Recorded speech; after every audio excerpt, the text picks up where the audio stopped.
Math with Ravi sir मध्ये आपले स्वागत आहे. बघा, हे प्रश्न खूप सोपा असते.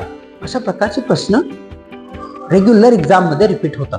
तर काय म्हणते, एका चौरसाची बाजू शेकडा 40 ने वाढविल्यास क्षेत्रफळात शेकडा कितीने वाढेल?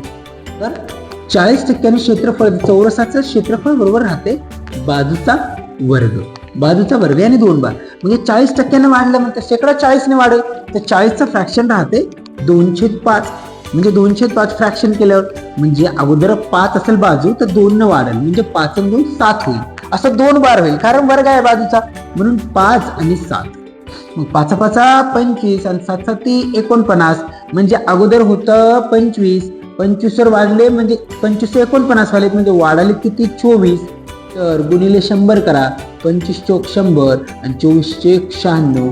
तर 96% ची वाढ होईल आणि तुमच्या प्रश्नाचं उत्तर तुमच्या हातात असेल.